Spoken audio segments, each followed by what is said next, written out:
if you are the one who don't understand what exactly exercise in option means and how it can impact your account, then don't worry. Today we are going to answer all your questions. There are two more distinctions when it comes to options, and those are called as in the money options or out of the money options.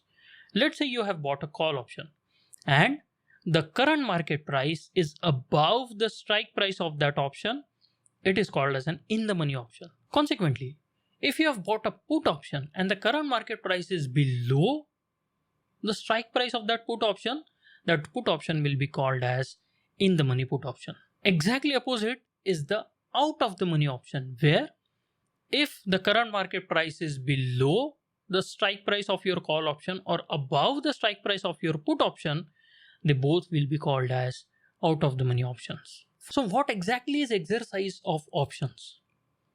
Now, an option can be exercised if it is in the money on or before expiry. But wait, there are two types of options if you did not know already: American options and European options. And they both are treated differently when it comes to exercising. American options can be exercised on or before the expiry as long as they are in the money. But European options can only be exercised on the expiry day if they stay in the money at expiry. Now, if you are a buyer of these options and these options are in the money, you have the right to exercise them. Consequently, if you are a seller of one of these options and they are in the money, then the buyer has every right to exercise these options against you. Let us take an example of buyer of an option. So you bought a call option for a stock which is trading at 500. The strike price is also 500 and the option premium is 25. Now, let's say in a few days the stock is trading at 550 rupees.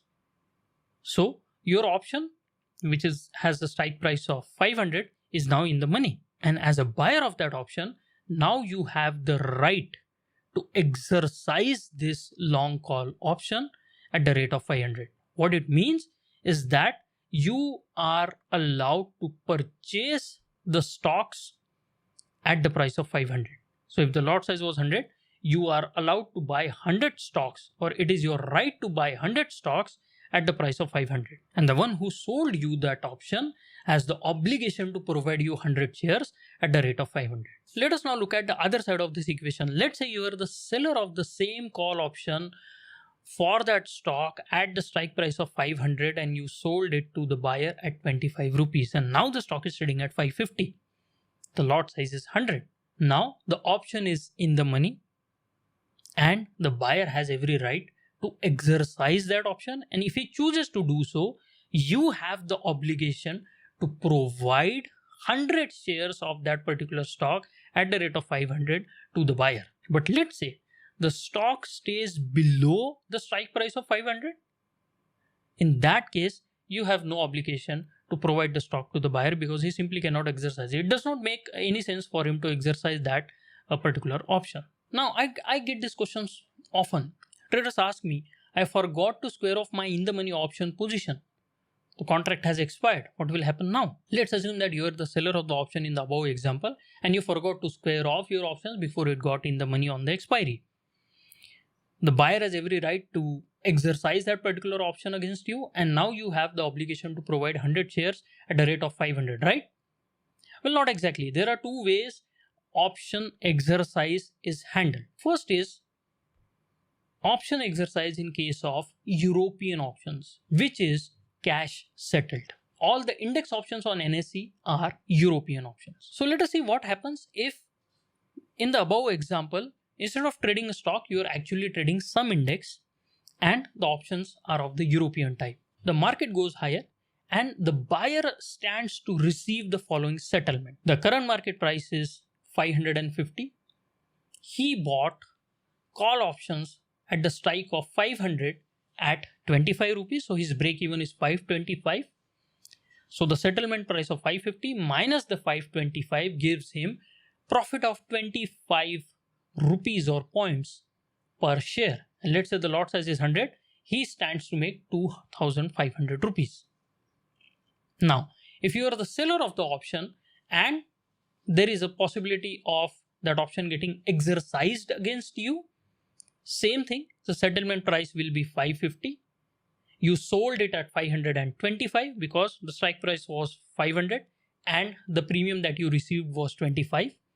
So again, 525 minus the exercise price of 550 gives you a loss of 25 rupees or points per share into the lot size of 100 gives you a loss of 2500.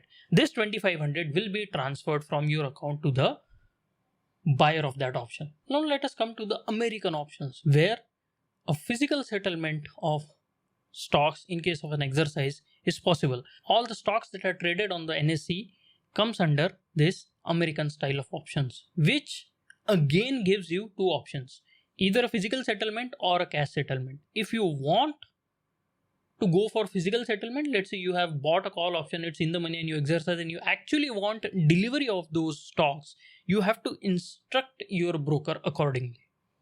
If you don't instruct your broker, then all these option positions, despite being American style, will be cash settled. Let us take the same example. You are the buyer of the option. It is expiring in the money. You have the right to exercise.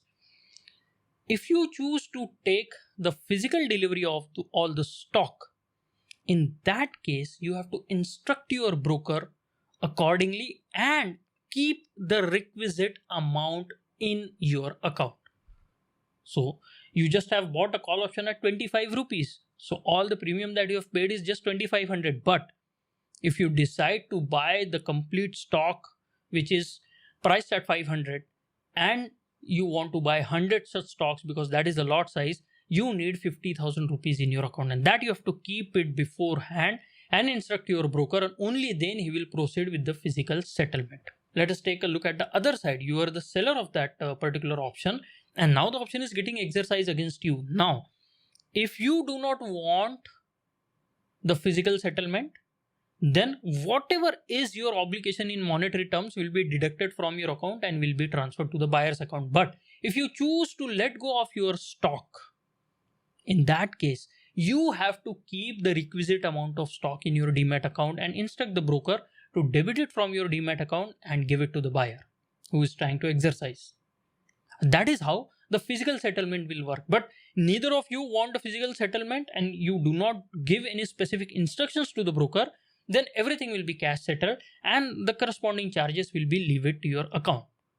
And if you stand to gain that particular money, then that money will be transferred to your account. So what are the different charges I have to pay if my option position gets exercised? The first issue is with the STT, that is the Securities Transaction Tax. Earlier, the exchange used to charge the Securities Transaction Tax on the complete contract value to the buyer who chose to exercise that particular option. So if you exercise the option in the above example, you will be charged STT at a rate of 0.125% on the complete contract value. In this case, it will be 55,000 rupees. But since then it has changed, and now the exchange will only charge you an STT of 0.125% on the amount of profits that you are making.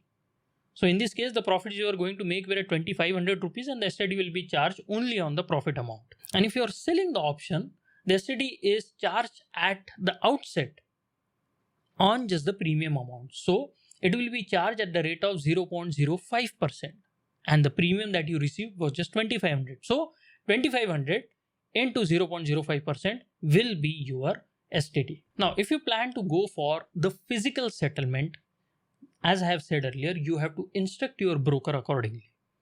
Now, every broker will have their own way of handling things within the guidelines and stipulation prescribed by the SEBI. Now, as you all know, my favorite broker is Upstox. So what I will do is, I will share their guidelines on the topic. I will also share a link in the description to the relevant page on their website. So according to them, you will be required to keep the following margin requirements in your account. You can pause the video and go through the requirements. If you have opted for physical settlement, you would be required to fulfill the entire funds, that is the contract value, or the holdings requirement by the end of the trading day on Tuesday. Now, according to Upstox, there is a substantial increase in the effort to manage the risks in these positions which usually get exercised. What they'll do is, if there is a physical settlement, then a brokerage of 0.25% will be charged on the position. But if it is a cash settlement or the positions are netted off, in that case it will only be 0.1% on your position. And also all the exchange charges will be levied on that particular position. I will share a link to the page where all this information is shared on the Upstox website, and you can take your time to go through them and understand. If you have any problems understanding them, you can always send a question to me, comment below this video, and I will definitely get back to you with an answer. Can you exercise your options position?